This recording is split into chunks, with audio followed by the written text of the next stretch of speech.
And good evening. This is Coach Big Pete of DeepDishFootball.com. It is time now for another IHSA 2017 conference preview. Um, again, previews, predictions, and all that, they mean nothing. You have to play the game. You got to be on the 50-yard line. You got to get ready. Simple as that. Predictions, previews, they mean absolutely crap. Things can change. Again, there's a lot of parity in Illinois high school football. What can go up can be down, and what it can down can be go up. So it's a pretty unpredictable scene Illinois high school football is. So in my preview of my top dog, my middle of the road team, and my underdog team. Simple as that. So let's get started. In this conference, I'll be doing is the South 7, which the joke is that there's only 6 teams in it, but they are called the South 7. Um, a lot of Division One talent that is undiscovered, and I don't want to say that because I'll probably piss off a lot of SIU coaches because I know they're just salivating right now for the South Seven. So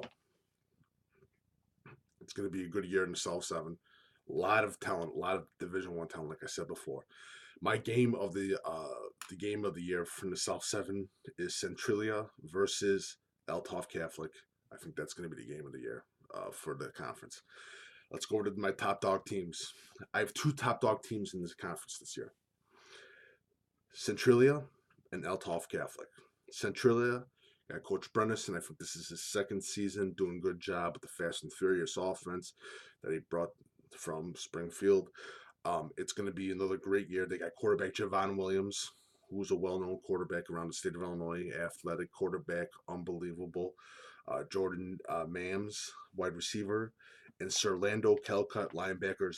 Three players to keep a close eye on, but Centralia is still stacked. They look like to be the top dogs in this conference, along with Althoff Catholic. Althoff Catholic, you got Coach Turner doing a great job, great talent from for Althoff Catholic. You got Justin Strong, defensive back, and as you know, he's got another brother who's now going to SIU. Hayes Taylor, quarterback, and of course, big boy going to University of Illinois, Jordan Slaughter. Now, there's four more players that I forgot to mention for Althoff Catholic. Keep a close eye out on them, especially in the later February, and when you're wondering some of the big programs that they signed, because these Centralia and Althoff Catholic have some great athletes that a lot of college coaches are forgetting. Now, for my middle of the road teams, I have Marion, if I mispronounced him, I'm sorry. Went 5-4 last season, lost in the playoffs. Caden Hilliard, great player, very very athletic. Jaden Lacey, wide receiver, and Stuart Atkinson, if I mispronounced it, sorry, defensive back. Um, and Marion is another team that is a close eye. Was the last of the teams in the South Six to be over 500 uh, last season. Um, I do see them challenging Althoff Catholic and Centralia, but Marion just does it. It seems like it's a little distance behind these two powerful teams. Now, after Marion, my surprise team, who I think can be really good, is Carbondale. Carbondale's got a lot of mid-range athletes that look great. Courtney Hunter, Jaden Bradley, uh, the other guy, I miswrote his name, but Carbondale looks really good. It's good. They had a terrible season last season, not really known that much for football, but I do think Carbondale can be good this year. My other team in middle of the road teams, Coyote, defensive end, who's going to be an absolute monster.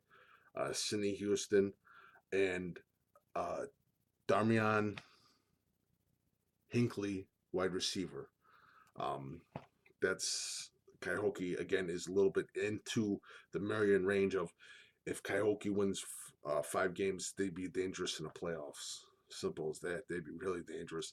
My last team, for my underdog team, is Mount Vernon. Quarterback Nick Malone is a player to look out for. They went 0-9 last season. they'll probably win 2 or 3 games. But again, it's going to be an interesting season in the South Seven, which should be called the South Six. But it's going to be a great year for two teams. Centralia and Althoff Catholic. I do think Centralia and Althoff Catholic, when they get into the playoffs, they could run the table. They could be in a state title game. Either which team, because they are dangerous teams, very dangerous, and it's looking for a great year in the South Seven if that happens. And I do think that if I was up in the northern Chicagoland and I was a coach, I'd be scared shitless of both those teams. But that's my thinking for the South Seven. I hope you guys have a great year, injury-free season. I hope you guys whip some ass. I hope I can come down for one game. Remember, you can nominate your game for Deepest Football Game of the Week. Hashtag Deepest Football Game of the Week, Saturday afternoon. If you like what I had to say, please follow me, Coach Big Pete, and Deep Dish Football on Twitter and Facebook. I'm also on Instagram, Coach Big Pete. Also visit deepdishfootball.com. If you like what I say, go to deepdishfootball.com on the right thing to leave me a tip or donation if you like what I had to say or anything else. Also, looking for advertisers or anything of that, sponsors, let me know. Just send me an email at coachbigpetefp@gmail.com. Also, actually, that's about it. So, good luck this season and have a great night.